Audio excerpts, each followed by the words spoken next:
Hello friends, welcome to the gardening place. कैसे हैं आप सब? आशा करती हूँ आप सब बहुत अच्छे होंगे। आज का वीडियो मेरे एक व्यूअर फ्रेंड के लिए है जिन्होंने मुझसे ये क्वेश्चन किया कि जब हम प्लांट लगाते हैं तो उसको फ्लावरिंग स्टेज पर, उसके फ्रूटिंग स्टेज पर और फ्रूट जब हम हार्वेस्ट कर लेते हैं तो उसके बाद हमें कौन कौन सी खाद डालनी चाहिए।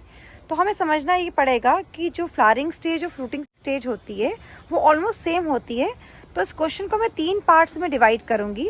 जैसे कि मैं आपको पहले बताऊंगी जब आप कोई नया पौधा लगाते हैं तो उस टाइम आपको कौन सी खाद डालनी है, और जब उस पौधे में फ्रूट आना स्टार्ट होता है तब कौन सी खाद डालनी है, और जब उसकी आप हार्वेस्ट ले लेते हैं तो आपको कौन सी खाद डालनी है। तो चलिए स्टार्ट करते हैं इस वीडियो को। पौधों की कंप्लीट लाइफ साइकिल में हम एनपीके का यूज़ करते हैं। जैसे कि जब हम पौधे लगाएंगे, जैसे कि आप देखिए ये छोटा सा पौधा है, इसको मैंने लगाया तो इस मिट्टी को मैंने नाइट्रोजन रिच मिट्टी बनाया। और नाइट्रोजन किस में होता है? नाइट्रोजन होता है गोबर की खाद, वर्मी कंपोस्ट और किचन वेस्ट कंपोस्ट के अंदर होता है। तो जब अपना आप पौधा लगाएं तो उसके अंदर नाइट्रोजन की मात्रा को अच्छी तरीके से रखें जिससे कि आपका पौधा अच्छी ग्रोथ ले सके। इसके बाद बारी आती है पी यानी कि फॉस्फोरस की। तो फॉस्फोरस होता है बोन मील के अंदर, रॉक फॉस्फेट के अंदर और प्रोम के अंदर। और फॉस्फोरस का काम होता है जब हमारे पौधों में फल लग जाते हैं तो उन फलों को बड़ा करना और मजबूत करना। तो फॉस्फोरस जो होती है वो हमें डालना है जब हम नाइट्रोजन डाल रहे हैं, यानी कि जब हम छोटे छोटे पौधे लगाते हैं तभी हमें फॉस्फोरस का यूज़ करना है। क्यों करना है मैं आपको उसका रीज़न बताती हूँ। जो फॉस्फोरस होता है वो मिट्टी में एकदम से नहीं घुलता, उसको घुलने के लिए एटलीस्ट 1 महीने का टाइम चाहिए होता है। अगर आप फॉस्फोरस, जैसे अभी मेरे पौधों में फ्रूटिंग हो रही है, इस टाइम पे मैं फॉस्फोरस डाल देती हूँ तो इसका जो फॉस्फोरस की का जो न्यूट्रिशन है वो मेरे पौधों में नहीं लगेगा। मैंने अपने पौधों में फॉस्फोरस डाला जब मैंने नाइट्रोजन डाली, क्योंकि जब मेरे पौधे बड़े होने लगे तो नाइट्रोजन ने उनको बड़ा होने में हेल्प की। अब मेरे पौधे आ चुके हैं फ्रूटिंग पर, तो जो फॉस्फोरस अब उसकी ड्यूटी की बारी आई है। तो 1 महीना हो चुका है क्योंकि मेरे पौधे इतनी ग्रोथ ले चुके थे, तो फॉस्फोरस ने अपना काम करना शुरू किया और मुझे अच्छे फल देने स्टार्ट किए।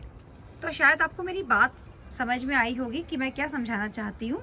मैं इसको एक बार फिर से कंक्लूड करती हूँ। आपको जब छोटे पौधे लगाने हैं उस समय नाइट्रोजन का यूज़ करना है, और आप जब नाइट्रोजन का यूज़ करें यानी कि वर्मी कंपोस्ट या गोबर की खाद का यूज़ करें छोटे पौधे लगाते टाइम, उसी टाइम पे आप बोन मील को भी डाल दें या रॉक फॉस्फेट डाल दें। तो आपको जब आपका पौधा फ्रूटिंग पे इस तरीके से आएगा जैसे मेरा पौधा आ चुका है, तो उसकी जितनी भी न्यूट्रिटिव वैल्यू है वो आपके पौधे को लगनी स्टार्ट हो जाएगी। इसके बाद बारी आती है के यानी कि थर्ड पार्ट की, के यानी कि पोटेशियम की। तो पोटेशियम आपको इसी फ्रूटिंग स्टेज के अंदर आपको पोटेशियम का यूज़ करना है। और पोटेशियम क्या करता है? हमारे पौधों की ग्रोथ में हेल्प करता है। पोटेशियम के काफ़ी सारे बेनिफिट्स हैं। पोटेशियम का यूज़ करने से फलों का साइज़ बड़ा होने लगता है और पौधों की जड़ें मजबूत होती हैं और पौधे काफ़ी ज़्यादा मात्रा में फल लगाते हैं। और पोटेशियम मिलता है वुड ऐश से। पौधों को आप 15 दिन में एक बार जो लकड़ी की राख आती है वो डाल देंगे तो उससे भरपूर मात्रा में पौधों को पोटेशियम मिल जाता है। और अगर देखें तो आजकल अमेज़ॉन में काफ़ी ऑर्गेनिक पोटैश का भी प्रचलन है, तो आप वहाँ से भी लेके अपने पौधों में डाल सकते हैं। तो शायद मैंने तीनों चीज़ों को क्लियर कर दिया। बारी आती है कि जब आप हार्वेस्ट ले लें तो कौन सी खाद डालनी चाहिए।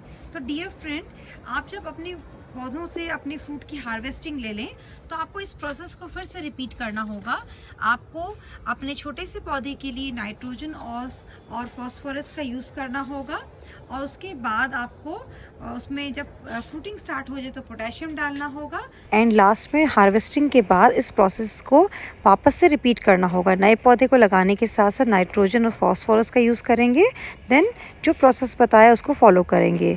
तो इसी के साथ कंपोस्ट की लाइफ साइकिल पूरी होती है और मेरा वीडियो भी यहीं पे पूरा होता है। अगर आपको मेरा वीडियो अच्छा लगा हो तो प्लीज़ लाइक, शेयर और सब्सक्राइब कीजिएगा। थैंक